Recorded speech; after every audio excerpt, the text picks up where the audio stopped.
Sağlam gün, ay. Sağlamlıq sabaha olan ümidimizdir. Gəlin hər sabahı ümidlə qarşılayaq, ümidli sabahlar nəsibimiz olsun, sağlamlıq dolu günlər nəsibimiz olsun. Hər kəsə uğurlu gün arzusu ilə söyləmək istəyirəm ki, proqramımız başladı və bilirsiniz ki, Sağlam Gün Ay canlı yayımlanır. Bu isə sizə imkan verir ki, bizə qoşula biləsiniz, sual yaza biləsiniz, verilişimizdə görmək istədiyiniz mövzuları bizə göndərə biləsiniz. Necə? Qaynar xəttimiz 055 254 0106. WhatsApp üzərindən mesaj, zəng vasitəsilə, həmçinin Instagram səhifəmiz Sağlam Gün Ay ATV, TikTok canlı yayımımızı da aktivləşdirmişəm. Maşallah olsun, artıq yüzlərlə insan bizi oradan da izləyir və vaxt itirmədən bugünkü ilk dəyərli həkim qonağımı sizə təqdim etmək istəyirəm. Sağlam Gün Ay studiyasında onu ilk dəfə görürsünüz. Adaşım, kardioloq, aritmoloq Günay Rəhimova bizlə bərabərdir. Xoş gördük, doktor. Mən də sizi görməyimə çox şadam, Günay xanım. Bu verilişdə də olmağıma və ilk başlanğıca çox şadam. Var olasınız. Uzun illərdir ki, Günay xanımı tanıyıram və bu illər onu dəyişmədi. Yalnız peşəkarlığı daha da artdı. 17 illik iş təcrübəsinə malik Günay xanım və elə televiziya tamaşaçıları bir çox verilişlərdən onu tanıyırlar. Daim faydalı olmağı sevən vicdanlı bir həkimimizdir və doğrudan da çox savadlı bir mütəxəssisdir. Bunun özünüz də şahidi olacaqsınız. Bizi diqqətlə izləsəz və sağlamlığına dəyər verən insanlar ekrana daha yaxın əyləşin. Çünki bir kardioloq, aritmoloq qonağımızdırsa, demək ki, hər birimizə aid olan mövzunu və hər birimizə qaranlıq qalan məqamları bugün açıqlayacaq. Günay xanım harda çalışır deyə soruşanlar üçün qeyd edim ki, Günay xanım Yasamalda yerləşən Yasamal Hospital Ürək Mərkəzində çalışır. Böyük bir mərkəzdir. Hansı ki, o görüntüləri də ekranlarda görəcəksiniz. Doktorumuzla əlaqə nömrələrini də artıq ekranlarda görürsünüz. 055 911 0028 055 911 6808. Doktorumuz həm Instagram səhifəsindən, həm TikTok platformasından da faydalı olmaq üçün daim çalışır. Çox faydalı postlar paylaşır. Keçid alıb baxa bilərsiniz. Doktor Günay Rəhimova hər iki platformada çox aktiv şəkildə sizi məlumatlandırmağa çalışır və Günay xanım kardioloq, aritmoloq, ürək ritm pozuntularının diaqnostika və müalicəsində ixtisaslaşmış bir həkimdir. Ablasiya əməliyyatı və ürəyə cihaz taxılması əməliyyatlarını icra edir və Avropa Kardiologiya Cəmiyyəti və Azərbaycan Kardiologiya Cəmiyyətinin üzvüdür. Mən Yasamal Hospital Ürək Mərkəzinin adını çəkdim. Yəqin ki, sizə maraqlıdır belə bir mərkəz necədir, o mərkəzdə nələr olur. Gəlin bir video çarxı izləyək. Dərhal sonra Günay xanım ümumiyyətlə kardioloq, aritmoloqun nə olduğunu bizə söyləyəcək. Bu mütəxəssisin nə iş gördüyünü bizə açıqlayacaq. Hamımız bərabər maariflənəcəyik.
Və beləliklə bu mərkəzdən görüntüləri də gördünüz və bir daha qeyd edirəm, hal-hazırda studiyamızın dəyərli həkim qonağı kardioloq, aritmoloq Günay Rəhimovadır. 17 illik iş təcrübəsinə malik bir mütəxəssisimiz və bugün sağlam Günay verilişində çox vacib bir mövzuya toxunacağıq. Ürək ritm pozğunluqları, hansı ki həm yaşlılarda, həm də cavanlarda müşahidə olunur. Mən bunu çox təəssüf hissi ilə bildirirəm. Artıq sual yazan izləyicilərimiz var, amma aritmoloqun kim olduğunu soruşanlar da var ki, kardioloq, aritmoloq kimdir? Ümumiyyətlə, aritmoloq nəyə baxır? Ürək niyə döyüntüsünü pozur? Bu sualların hamısının cavabını biləcəksiniz. Ekrana yaxın əyləşsəz, bir daha qeyd edim ki, bizim dəyərli Günay xanım 17 illik iş təcrübəsinə malikdir. 1999 və 2005-ci illərdə Azərbaycan Tibb Universitetində təhsil alıb, 2006-2013-cü illər ərzində mərkəzi klinikada çalışıb, İstanbulda aritmologiya və cihaz implantasiyası üzrə ixtisas artırma kursunda və bir neçə dəfə Türkiyə və Avropada aritmologiya üzrə keçirilən ixtisas artırma kurslarında seminar və konfranslarda iştirak edib. 2015-2023-cü illər ərzində isə Bakıda digər özəl klinikada kardioloq, aritmoloq olaraq çalışıb, ürək xəstəlikləri, aritmiya, xəstəliklərin müasir diaqnostikası və xəstəliklərin müalicəsi ilə məşğuldur. Elə gəlin doktorumuzla ilk mövzumuza giriş edərək, ümumiyyətlə aritmoloqun nə demək olduğunu soruşaq. Hansı problemlərlə məşğul olur kardioloq, aritmoloq? Aritmoloq kardioloqun da əslində məşğul olduğu, amma bir üst ixtisasdır belə deyək, aritmiyalarla məşğuldur. Amma tək aritmiyalarla yox, həmçinin ürək çatışmamazlığının müalicəsi ilə də məşğuldur. Yəni aritmologiya iki qrupa biz bölsək, birinci qrupda xəstələrin dərman müalicəsi ilə məşğuldur. İkinci qrupda isə aritmiyaların əməliyyat yolu ilə ləğvi ilə məşğuldur. Aritmiyaların əməliyyat yolu ilə ləğvi ablasiya prosedurudur.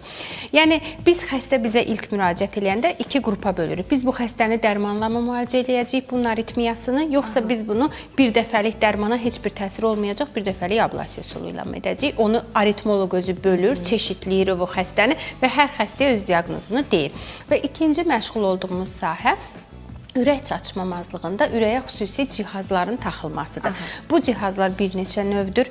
Həm aşağı nəbzdə taxılır, nəbzi yuxarı qaldırır, həm də ki, qəfləti ölümlərin qarşısını almaq üçün defibrillator cihazlarıdır ki, ani ölümün qarşısını almaq üçün dəri altına taxılır və bəzi cihazlarımız da var ki, onlar sırf ürək çatışmamazlığında, ürəyin yığılma gücünü artırmaq üçün, həmçinin yenə də qəfləti ölümlərin qarşısını almaq üçün istifadə olunur. Yəni, bizim ümumi gördüyümüz iş həm diaqnostika, hansı aritmiyadır, həqiqətən də aritmiyadırmı, həm bunun əməliyyat yolu ilə, həm cihazların taxılmada, həmçində elə xəstələr var ki, onlara heç əməliyyat lazım deyil, dərman müalicəsi ilə. Yəni, həm də müalicə edir doktorumuz, təkcə cihazın taxılması və digər məsələlər yox, həmçinin müalicə ilə də bağlı müraciət edə bilərsiniz. Artıq sual yazan izləyicilərimiz var və bəzi izləyicilərimizin ən çox işlətdiyi ifadələrdən biri, doktor, yəqin ki, sizə də gələndə deyirlər, elə bir ürəyimdə aritmiya var. Ümumiyyətlə, bu aritmiya, yəni bir diaqnoz olaraq nədir, özündə nəyə cəmləşdirir? Ürəyin ritminin qeyri-adi vurması. Mən hər zaman deyirəm, efirlərdə də bu sözü deyirəm, insan ürəyinin yığılmanı hiss etməməlidir. Əgər hiss edirsə, deməli artıq burada bir patologiya var. Siqnaldır artıq. Ya sürətdə hiss edir, ya vurub-vurub dayanma şəklində hiss edir, ya ani sakit oturduğu yerdə birdən-birə nəbzinin 180-ə 200-ə qalxdığını hiss edir. Belə xəstələrə təcili yardım gəlir. Yəni, döyüntünü artıq özü də eşidir. Çox patoloji hiss edir. Yəni, biri var ki, məsələn, bunu panik atakla çox vaxt qarışıq salırlar. Biri var ki, insan əsəbləşdi, ağladı, qaçdı, ürək döyüntüsü artdı. Biri də var ki, sakit oturduğu yerdə ürək döyüntüsü qalxdı. Önəmli məqam budur ki, sakit halda bunu duysun. Sakit halda olur və bu artıq sakit halda olursa, insan sakit halda ürəyini nəsə qəribədir, nəsə əvvəlki kimi deyil, sanki boğuluram, sanki nəfəsim çatmır, ürəyim çox sürətli döyünür, şikayətdən deyirsə, bu aritmiyadır. Deməli, sakit halda biz bunları duyuruqsa, məsələn, pilləkən qalxdımsa, bunu duydumsa, demək ki, burada bir problemdən söhbət gedə bilməz. Az ehtimalla problem var, bəli, amma pilləkən qalxmadan sakit oturmuşam və ya mən əvvəllər pilləkəni qalxırdım, heç bir şikayətim yox idi. İndi pilləkəni qalxıram, çox şiddətli ürəyim döyünür. Təngi nəfəsliyi olur, ürək, sanki qulaqlarda döyünür ürək. Bunun özünün içində də mütləq ya aritmiya, ya ürək çatışmamazlığı ola bilmə ehtimalı var. Bax, bu biz çox eşidirik insanların dilindən ki, məndə aritmiya var. Ümumiyyətlə, bu aritmiya necə yaranır, doktor? Bilirsiniz, irsi xarakterdə daşıya bilir, anadan gəlmə də ola bilir. Məsələn, mən illərlə, 10 il ərzində birdən-birə döyüntüsünün yüksək yüksəldiyi xəstələr gəlir yanıma. Məsələn, hansısa bir rayondan gəlib, kənddən gəlib, xanıma deyirəm ki, bu aritmiya sizdə anadan gəlmədi. Çox təəccüblə, necə yanım, mən niyə bilməmişəm, 40 yaşımda yəni hiss eləməm. Hiss eləyirlər, əhəmiyyət vermirlər. Sadəcə yaşlaşdıqca ağırlaşır və ya qazanılma da olur. Qazanılmanın bir neçə növü var. Niyə olur? İndi biz bunlarla bağlı digər verilişlərdə daha ətraflı danışacağıq. İnfarkt sonrası ola bilər. Yəni infarkt keçirmiş bir pasiyenti adi bir ciddi iltihabi proses, bir virus infeksiyası keçirəndən sonra belə aritmiyalar yarana bilər. Yəni həm anadan gəlmə, həm qazanılma olur. Bir də biz o vaxt xatırlayırsınızsa belə bir ara dəb almışdı. Hər kəsin bu dizlərində ağrılar olurdu və söyləyirdilər revmatizma ağrılarıdır. Müəyyən pensilin tərkibli preparatlar vururdular. O insanların hamısının indi ürəyində bu aritmiyalar hiss olunur. Yaxşı məqama toxundunuz. Çünki niyə? Revmatik xəstəliklər qapaqları zədələyir, ürək qapaqlarını və ürək qapaqları zədəli olan insanlarda da aritmiyalar olur. Qapaq qalındır, qapaq əyridir, qapaq ürəyin içinə sallanır, qapaqda stenoz var, yaxşı bağlanmır və bunların özlərində də qulaqcıqlar böyüdüyünə görə müəyyən aritmiyalar üzə çıxır. Tutaq ki, məsələn mən elə özümdən şübhələnirəm, arada elə bilirəm ki, ürək döyüntümü eşidirəm və bəzən elə bilirəm bir neçə saniyə dayanır və sonra yenidən atmağa başlayır. Bu artıq aritmiyadır. Yəni bu aritmiyanı necə müayinə edirsiniz? Bunun müayinə üsulu var. Xəstə hiss elədisə həkimə gəlməlidir. İndi artıq bizdə aritmologiya var deyə həkimə gəldi. Sabah Sumqayıtdasınız, Sumqayıta gələrəm inşallah. Gəldiniz, biz sizi məsələn şikayətinizi əvvəlcə dinləyirik. Ondan sonra kardioqrama çəkirik, exo edirik və xüsusi aparatlar var. Bunlara biz Holter aparatları deyirik. Biz bunu bir sutkalıq pasiyentə taxırıq. Yəni 24 saat ərzində və ya 48 saat ərzində müşahidə edirik. Sonra xəstə onu bizə təhvil verir və baxırıq. Aritmiyasını yenə də baxdıqdan sonra çeşidləyirik. Dərmana tabe olarmı? Mən öncədən deyirəm. Dərmana tabe olar. Pasiyentlərim bilir. Və ya bu dərmana tabe olmayacaq, gəl zaman itirməyək. Bunun xüsusi ablasiya üsulu var ki, bunu biz bir dəfəlik ləğv edirik. Yəni çeşidlədikdən sonra artıq xəstə tam diaqnozunu bilir. Əsas odur ki, bir peşəkar həkimə müraciət edirsiniz. Artıq doktorun əlaqə nömrəsini istəyənlər var və ev deyir, mən də eynən doktorun dediyi kimi oluram Günay, bəli, və daha sonra deyir, əsəbləşəndə də çox ağrıyır ürəyim. Artıq bu bir siqnallardır. Əslində belə olmamalıdır. Biz bu ağrıları, aritmiyaları hiss eləməməliyik. Amma çox təəssüf ki, hiss eləyirik. Doktorumuzun harada çalışdığını soruşanlara səslənirəm. Görüntülərdə də görürsünüz. Doktor Yasamal Hospital Ürək Mərkəzində çalışır. Böyük bir ürək mərkəzidir və bu mərkəzdə ən son yeni texnologiyalar, ən gözəl şərait məhz sizə təqdim olunur. Hər birinizə can sağlığı arzulayıram, amma gərək özümüz də sağlamlığınızın qeydinə qalaq, vaxtında həkimə müraciət edək. Məsələn, özümüzdə hər hansı bir dəyişikliklər hiss eləyirik, düşünürük ki, o keçər də, amma keçmir, daha ağırlaşmalara səbəb olur. Ona görə yaşından asılı olmayaraq bu xəstəlikdə həm yeniyetmələrdə, həm yaşlılarda, həm cavanlarda görünə bilir. 055 911 0028 055 911 68 08 nömrəsi ilə əlaqə saxlaya bilərsiniz. Suallar həddindən artıq çoxdur. Artıq xanımlarımız da və bəylərimiz də bizə suallar yazırlar. 42 yaşında bir izləyicimiz yazır ki, gecələr yatanda ürəyim qəfil sürətlənir, sanki sinəmdən çıxacaq. Bu artıq neçənci dəfədir ki, baş verir. Görəsən bu təhlükəlidirmi? Bax, bu bizim xəstə qrupudur. Yəni birdən-birə sanki ürəyimdən çıxacaq kimi deyirsə, bu xəstələr bizə gəlir. Biz bunu müəyyənləşdiririk. Niyə bu baş verir? Çox zaman günaham, insan ürəyinin içərisində əlavə ocaqları olur, lazımsız. O ocaqlar çox sürətli döyüntü verir. Biz nə işlə məşğuluq, aritmoloqlar? Biz bud venasındakı damardan girərək o ocağı lazerlə yandırırıq. Buna ablasiya üsulu deyilir və ondan sonra o xəstələr o döyüntünü hiss eləmir. Mən demirəm konkret bu 42 yaşlı şəxsdə mütləq ki, ocaq var. Amma ən azından diaqnostikasına yaxınlaşsa, yəni var olub olmadığını bilərik. Doktor, aritmiyalarla da bağlı yazılar. Bax, hər kəs elə bizim TikTok canlı yayım, Instagram səhifəsi gözümün qabağındadır. Qaynar xəttimizin suallarını da oxuyacağım, heç narahat olmayın. Bu aritmiyalar vaxtında müalicə edilməzsə, indi müalicəsi haqqında da məlumat verəcəyik, soruşursunuz. Vaxtında müalicə edilməzsə nə baş verə bilər? Ürək ölçülərini böyüdür, nəfəsin darlaşmasına gətirib çıxardır, ürək çaşmamazlığına səbəb ola bilər, hətta paralizə, yəni insulta belə səbəb ola bilər. Ona görə aritmiyalar o qədər çox çeşidli problemlər, ürək dayanmasına qədər gətirib çıxarda bilər deyə, bəli. Və nə qədər mən hər zaman deyirəm, pasiyent vaxtında müraciət etsə aritmiya, o qədər biz vaxtında onun qarşısını almış oluruq. Pasiyent özünə qarşı, ailəsinə qarşı duyarlı olsa. Məsələn, uşaqlara qarşı mən deyirəm, çox vaxt uşaqlarda olur, fikir vermirlər ki, uşaqdır da, ürəyi belə döyünür. Əslində elə döyünməməlidir, yəni. Doktor, siz uşaqlara da baxırsınız? Baxırıq, bəli. Aritmologiya sahəsi, uşaq aritmologiyası Azərbaycanda çox inkişaf etmədiyinə görə məcbur uşaqlara da baxırıq.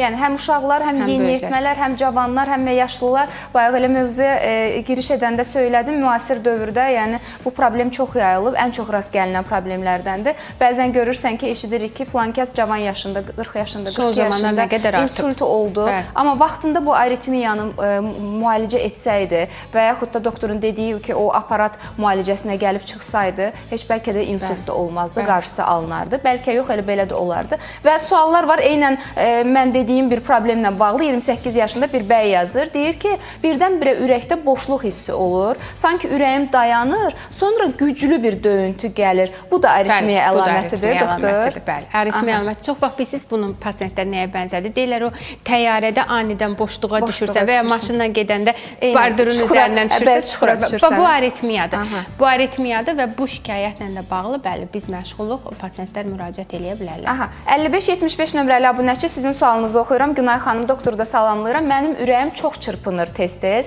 Son bir ayda sancı da olur. Sanki dərindən nəfəs ala bilmirəm. Onda çox pis oluram. Nədən olur? Doktor söyləyərdi, zəhmət olmasa 32 yaşım var. İndi belə deyim, 32 yaşında bir qadının ürəyində sancı olursa, mən indi kardiologiya sahəsinə keçirəm. Bu çox da ürəyə bir aid işarə deyil. Sancı daha çox nevrotikdir. Ürək göynəmə şəklində ağrıyır. Özü daha çox hərəkətdə ağrıyır. Özü daha çox kişilərdə ağrıyır. Bu kişilərlə qadınlar arasında ayrı seçkilik eləyirik bu sırada. Çünki qadınların müəyyən yaşa qədər, klimakterik dövrə qədər ürəklərində çox da göynəmə, damar tutulması olmaz. 50 yaşından sonra başlayır. Amma kişilərdə cavan yaşda da göynəmə çox ciddi əhəmiyyət daşıyır və ona çox ciddi baxmalıdır.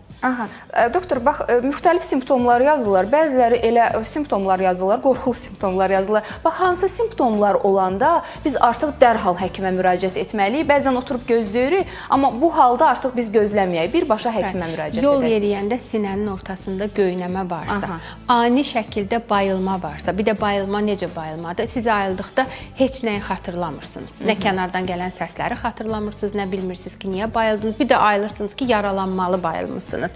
Anidən çox sürətli döyüntü ilə gözünüz qaraldısa, gecələr başınızı yastığa qoyanda boğularaq oyanırsınızsa, yəni yastıq mütləq hündür olmalıdır, aşağı olanda siz boğulursunuzsa, ayaqlarınız şişirsə, hər iki ayaq bu arada ürəkdə şişir. Bu axşam ayaq şişməsinə, yoxsa gün ərzində olur? Gün ərzində davamlı xarakter daşır. Axşamlar şişmə daha çox venalara məxsusdur. Amma gün ərzində davamlı ayaqlarınız şişdirsə, sidiyə getməkdə artıq problem varsa, az-az gedirsinizsə, normal gedə bilmirsinizsə, yemək yedikdən sonra köp hissiniz olursa, bunlar hamısı ürəyin ciddi əlamətləri ola bilər. Doktor, o qədər belə incə, həm də belə yerində cavablandırır ki, bütün sualları.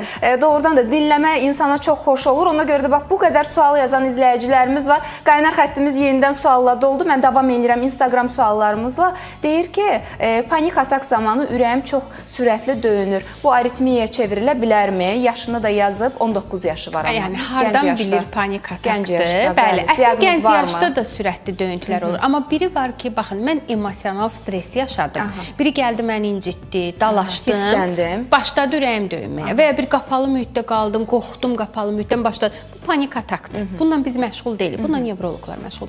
Biri də var ki, mən sakitəm, heç bir şey məni narahat eləmir, əsəbi deyiləm və birdən-birə sürətli ürək döyüntüm olur. Bax, burada artıq aritmologiyadır. Bax, buna diqqət etmək lazımdır. Çox incə bir məqamdır, amma düşünürəm ki, buna diqqət etsək, çox gözəl nəticələr olar. Ürəyim dözmür, deyirəm, hərəsindən birini oxuyum. 9128 nömrəli abunəçinin sualını oxuyuram. Salamlayıram sizi. Mən yeniyetməlik dövründəyəm, yaşını yazmayıb. Bəzən ürəyim elə atır ki, sanki dayanacaq, daha sonra sancır. Bu nə üçün ola bilər? Yəni, bu yenə də psixoloji vəziyyətlə də əlaqədar ola bilər, ürəklə də əlaqədar ola bilər. Bütün hallarda yeniyetmələrin hər biri günaham. Hətta şikayətləri olmasa belə yoxlanmalıdırlar. Kardioloqda və ya aritmoloqda bəzən pasiyent gəlir yanımıza, deyirəm ki, baxırıq çox ciddi problemi var, ürəyində ocaq var dediyimiz. Deyirəm ki, siz indiyənə qədər uşağınızın ürəyini yoxlatmışsınız. Deyir, axı, heç bir şikayəti yox idi. Heç bir şikayəti yox idi deyə yoxlanmamaq, bu yanlış bir şeydir. Check-up deyə bir şey var bütün dünyada, bilirsiniz. Yəni, insanlar şikayəti olmayanda yoxlanmalıdır ki, sonra şikayəti olmasın. Bəli. Doktor, bir də kardiostimulyator barəsində sual yazan izləyicilərimiz var. Biraz daha yaşlı bir xanımdır. Söyləyir ki, kardiostimulyator, mənə deyiblər, kardiostimulyator qoyulmalıdır. Ürəyimdə yaranan aritmiya buna səbəbdir ki, bu mənə təyin olunub, yoxsa necə? Baxın, o xəstələr ki, onlara kardiostimulyator deyilib, onlar ciddi risk altında olan xəstələrdir. Belə rahat-rahat oturub sual verim, hələ düşünüm deyə xəstələr deyil. Əgər doğrudan da doğru diaqnoz qoyulub, doğru stimulyator deyilibsə, bu iki səbəbdən ola bilər. Ya o xəstənin nəbzi çox aşağıdır və ona görə nəbzi qaldırmaq üçün kardiostimulyator deyil və ya o qədər sürətli vurur ki, dayana bilər, o zaman stimulyator deyilir. Yəni aritmiyadandır bütün hallarda. Diaqnozu doğru qoyulubsa və həkiminə də inanırsa, oturub gözləməsin. Yəni çünki kardiostimulatoru qoy sözünü deyilən xəstələr adətən ani ölümlə nəticələnə bilər. Ona görə məncə müraciət eləsin. Aha, Allah kömək olsun. Doktorumuza müraciət üçün 055 911 0028, eyni nömrə 055 ilə 911 6808 və doktorumuz Yasamalda yerləşən Yasamal Hospital Ürək Mərkəzində çalışır. Instagram səhifəsini, TikTok platformasındakı adını ekranlarda görürsünüz. Suallar həddindən artıq çoxdur, amma qeyd edim ki, həkim Günay Rəhimova kardioloq, aritmoloq, ürək ritm pozuntularının diaqnostika və müalicəsində ixtisaslaşmış həkimdir. Ablasiya əməliyyatı və ürəyə cihaz daxılması əməliyyatlarını icra edir. Və Avropa Kardiologiya Cəmiyyəti, həmçinin də Azərbaycan Kardiologiya Cəmiyyətinin üzvüdür. 17 illik iş təcrübəsinə malikdir. Hal-hazırda çox sayda suallar var və çalışıram sualları oxuyum, amma çox suallar da belədir. Daha bir xanım bizə yazır. 35 yaşında Nərmin xanım qeyd edir ki, bəzən hiss edirəm ki, ürəyim tamam dayanır, sonra vurmağa başlayır. Bu hansı müayinə ilə bilinə bilər ki, burada problem var, yoxsa yox? Əslində bu haqda danışdıq, amma doktorumuz açıqlayır. Ən yaxşı belə xəstələr gəlir bizə. Biz 1 sutkalıq və ya 2 sutkalıq Holter müayinəsi icra edirik və aritmiyadır böyük ehtimalla aritmiyanı üzə çıxardırıq. Aha, daha bir valideyn yazıb bizə, narahatdır Leyla xanım. Instagram səhifəmizdən oxudum mesajınızı. Deyir ki, zəhmət olmasa həkimə sual verə bilərsinizmi? Qızımın 5 yaşı var, ürəyindən küy gəlir. Kimə müraciət edə bilərəm? Dəlik ola bilərmi? Bəli, əgər küy varsa dəlik ola bilər. Daha çox bu məsələ ilə uşaq kardioloqlar məşğuldur. Exo elətdirsin, exo tam ona cavabı deyəcəkdir. Aha, daha bir izləyicimiz Ətir Dünyam adlı profil bizim Instagram səhifəmizə yazdı. Söyləyir ki, ürəyimdə dayandığım yerdə, durduq yerdə onu dinlə desəm, güclü döyüntülər baş verir. Mənə çox pis təsir edir. Bu nədən olar? Bəli, bu da aritmiyadır. Bəli, mütləq ki, aritmiyadır. Əgər durduğu yerdə sakit vəziyyətdə döyüntü olursa, bizə müraciət eləsin, nə olduğuna baxaq. Patoloji döyüntüdürsə onu ləğv edəcəyik. Aha, bax çoxsu belə yazır, bəzən hiss edirəm ürək tamam dayanır. Bax bunu hiss eləyirsiniz, amma heç kəsə müraciət etmirsiniz. Hətta biri bayaq var idi ki, 2 ildir bu məndə var. Bu artıq ciddi patologiyalara gətirib çıxara bilər. Bizim məqsədimiz kimisə qorxutmaq deyil, məlumatlandırmaqdır və doktor, vaxtında bu aritmiyalar müalicə olunmazsa, müayinə olunmazsa ümumiyyətlə nə baş verə bilər? Bir daha xatırladın izləyicilərimizə. Ürək çatışmamazlığına gətirib çıxarda bilər, ürəyin ölçülərini böyüdər. Bəzən bizə gəlirlər, məsələn, sutkada 10 mindən, 20 mindən çox aritmiyası olur. Soruşuruq ki,